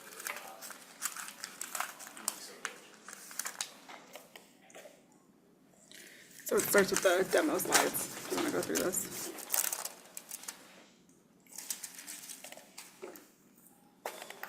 So, as I mentioned, it's an older building, not finished on the basement, so there's water, there's intrusion. So essentially, what you have is a building that's decaying due to excessive moisture. As I mentioned, previously approved for cannabis dispensary, so that is also being proposed in the first floor. I don't know, Stephanie, you will kind of go through this. Sure, we can, quickly go over the design. So we took a lot of inspiration from local surrounding buildings, kind of bringing that industrial feel, kind of mimicking some of those large windows at the front. So that bottom floor will be the dispensary, retail area, and then the upstairs will be more of an event space, cafe area, so kind of those large windows. And off to the left is a bit of an indoor outdoor space as well. So same thing here, bringing the materials of the brick, some metal, some stone flints. This is off to the side street, so there are a lot of beautiful murals in Albany, so we'd like to take advantage of this wall. Bring in some branding moments, as well as maybe work with local artists to kind of take advantage of this large two-story wall. And this is the other side, which is adjacent to the tenant next door. So pretty closed off. The two buildings are pretty close to each other, the lots, I should say. So that'll be. Yeah, it's a gated parking lot on that side, so that's why it's a bit more plain. And so this goes to show some of the decay which has been building for a long time. When we purchased the building, we knew that the floor basically of the first floor was going to have to be completely ripped out and redone, but further testing, as when we dug into it, we realized that the walls, first we realized that the roof needed extensive repairs, then we were like, well, one more thing to test, and we tested the walls, and all of those also, the recommendations have been, it's not worth salvaging, or not salvageable, so that's why this is for the front 2/3 essentially of the building. If you wanna go back to, that back area, on the right is essentially a loading garage, and it's a different construction than the front 2/3. And the front 2/3 have a basement that was built when the original building was erected, when who knows what went for building codes. And so that, all of that area is what's really being revamped. The back is just, doesn't need as extensive work, it just needs the facelift essentially. Basement photos as well. This is from the, I think this is actually, on the top two pictures, I don't remember if that's the roof or the basement, but you can see that beams are just, the top two, I think it's basement. Yeah. But they crumble to the touch. So it really does need to, be revamped.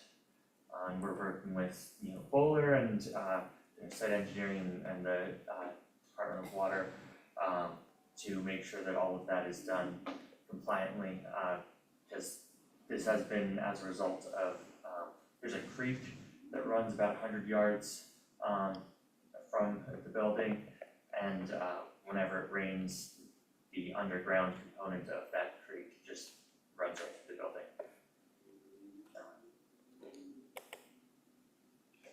Next is more of the site plan. The existing condition, I mean, it's a very tight lot. If everyone's familiar with the area, so you have this building takes up almost the entirety of the lot, and then, as Jamie mentioned, the adjoining landowner has a gated parking lot that goes to their building in the back. That's the family dance site.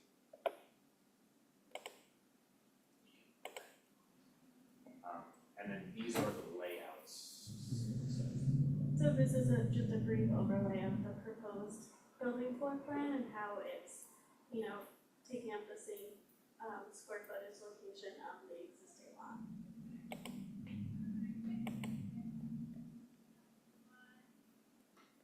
Some brief elevations to show our existing at the top and then our proposed at the bottom.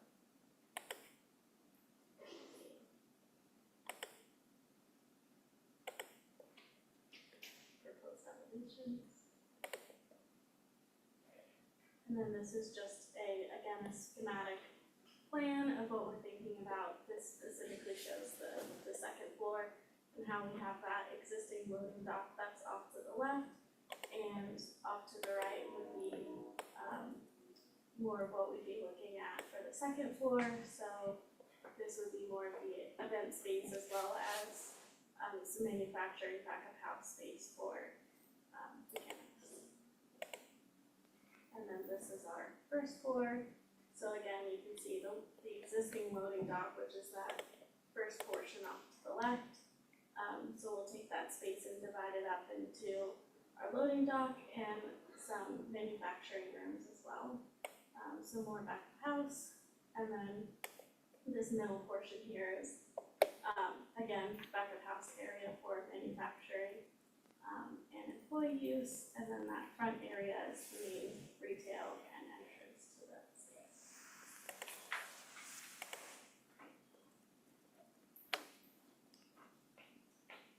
So I think, and I'll probably get into her comments, the one issue that I think will need some feedback from the planning board is, when it comes to parking. Bless you. I think, when the calculation comes out, with on-street parking credits and balances, I think we come out to 9 parking spaces that we would be seeking a waiver to for off-street parking. I think if you look at the site, if we were to try to put 9 parking spaces on the lot, it would probably be a large majority of what's left of the building. So one of the items we would be asking for feedback on is consideration for waiver of the 9 parking spaces that would come from the chair or the planning staff, for off-street parking.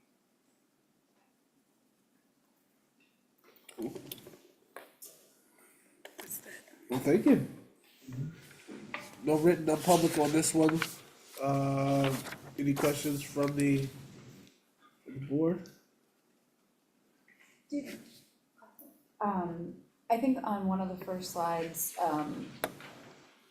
when it referenced like the cost to, I don't remember the exact language, but did you actually get costs for like what it would cost to rehab versus demolish? There was an assessment on the structural integrity, and I believe it went something along the lines of don't even try it. Yeah. Because trying to save the building and deal with the existing issues, I think there was concern as to whether it was even structurally feasible to shore it up and do this significant replacement. It's that expensive. Is there any type of, something in writing that can be added to the record to reflect that? I believe you have the report. Yeah, I thought that was included, if not, we can, I mean, absolutely, we yeah. overlooked it and it happens. So I was gonna say, it's possible I overlooked it, Yeah, there's a no, lot. of course. But yeah, There should just, be an engineering report from September of 2023. I think it's in the demolition review application, which has not formally been submitted yet. So I have seen it, we do have it. I can move it over to this folder. okay. thank you. I have a question for staff, so just based on the like where this building's located, can you Yeah. tell me, is the warehouse district national register nomination in progress, or is, because I'm gonna guess this building would be considered a contributing resource, and I know we're not the HRC, but I just ask this in the extent of like the, like we've seen, the elevation, so if this is a contributing resource, I'm curious if that district is officially declared or not, or if it's in progress. It's only eligible, Yeah. Yeah. it's eligible, it's not listed. Okay. Thank you. And certainly just internally reviewing it, they have looked at it. We're Our not, preservation planners have looked at the proposed renderings.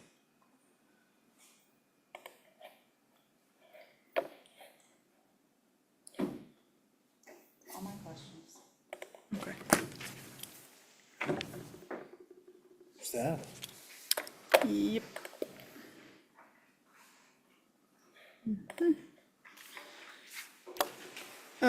So the building obviously was previously occupied by a medical dispensary, as was noted. I believe similar previous ownership was part of that organization. We saw some of the pictures of the exterior of the building. There was also or violation, parentheses S, I can't remember if it's more than one, for the plaster falling off the facade on the side street and remaining on the sidewalk. So it has been noted, the condition of the building. It's located in the form-based district, the mixed-use form-based warehouse, as Paige noted. It is going through the process, but it's not currently listed in the HRO, but it is in the floodplain overlay. So as JD noted, the construction pretty specifically needs to adhere to really detailed requirements. Just being in the floodplain, I go into that a little bit more later, but obviously it's proposed to be demolished, which requires a demolition review and a major development plan review as it's over 10,000 square feet. The two uses are permitted. It's a cannabis dispensary, according to our permitted use table, and then the second floor we're kind of calling a banquet facility, but that falls into the restaurant definition. So banquet facility isn't technically listed in the permitted use table, but it's included in the restaurant definition. So that's essentially what we would call the cafe or the space that you're proposing on top. As I mentioned, the language is that the applicant has to demonstrate cumulative effect of the proposal when combined with all other existing and anticipated development would not increase the water surface elevation of the base flood more than a foot. So it is a pretty small property, but part of it is in a zone AE. So those specific requirements do need to be met. There are use-specific standards for both of the proposed uses. They've met the initial one for providing the New York State Office of Cannabis Management license, which they do have for adult use micro business. And then we just need confirmation of the hours, that it wouldn't be before 8 AM or after 10 PM. The form-based standards have generally been met. A lot of work was done, it looks like, on the elevation. So cornices and jack arches are included, the shopfront requirements with transom and materials and design. We'll need to go, have a little more discussion on the privacy series window. I know that came up, and we were provided the OCM requirement to not showing any product. But if maybe frosting of the mirrors could be used, or clear in some spaces like the transom or the door, kind of going back to that a little bit. If required due to the demolition or new construction, the sidewalk would need to be replaced or repaired. And then, as John brought up, the parking requirement in the form base does have an exception. So whereas planning board has generally reviewed waivers, this is actually specific to form-based, where there's an exception that if the compliance of the form-based frontage standards would make it impossible to accommodate the minimum required number of off-street parking spaces, then that can be addressed by the chief planning official, but obviously you would want the planning board to weigh in as well. There's a transit stop which allows for the 20% reduction, as well as on-street parking credits. So as mentioned, there would be 9 spaces required. Just a few more revisions to the plan set, like a bicycle rack or street trees, if appropriate. If not, then we just need to see that as a waiver, as well as the garbage storage on the floor plan and location of mechanical equipment. So presumably if it's on the roof, then it would just need to be hidden from view by the pedestrian, so a parapet or otherwise. For seeker, it would be considered an unlisted action, and coordinated review is not required. We have not received any notification or indication in the EAF that there is public funding. I know maybe there was a discussion possibly with Capitalize, but that hasn't been listed, so to my knowledge, there isn't any proposal. We are seeking from a couple of agencies, but it hasn't been finished yet. From Capitalize Albany, we've had a discussion with them, but they said that cannabis operations would not qualify. So, Okay. If we, National Grid was the other one that we've looked at. Okay. But we'll include any, information backing that up. Okay. On future submissions. Okay, yeah, in the past, we haven't coordinated with National Grid for, I think, like a specific grant or loan. We don't typically consider that an involved agency. Public or, but. Yeah, we could definitely have that conversation, but as of now, we're not recommending seeker coordination. We did refer the project to the Albany County Planning Board as required. And the recommendation was defer to local consideration. They did have had the advisory comment regarding adequate parking for the proposed use. As I mentioned, there's, the demolition review has not been submitted yet. But we do have some of those documents coming in, so we just need that formal submission to determine it as complete. And the DPR, I think, just a few more updates on the plan set. And then we can circulate it for departmental review. So as of now, we just, defer table, Yep, no action. I think defer is probably the preferable move, as if you table, I believe we have to vote to bring it from the table. Seems like a bit of a nuance, but I'll go with your assessment there. Defer all this stuff. Absolutely. Is there a motion to defer the demolition review for this project? So moved. Second. It's been moved and seconded to defer. All in favor, please say aye. Aye. Is there a motion to defer the demolition review? So moved. Is there a second? It's been moved and properly seconded to defer the demolition. Let me make sure I get that right. Yeah, demolition, okay. Excuse me. All in favor of deferring the demolition review, say aye. Aye. Those opposed? Motion carried. So we'll see you all again Thank you. soon. Thank you. Enjoy your. You too. Next on the agenda. Is there Motion to adjourn, Yep. seconded, Second. without objection, this meeting is adjourned. 8:08. You have to, hold on one you have to second. close the weed Hold shop.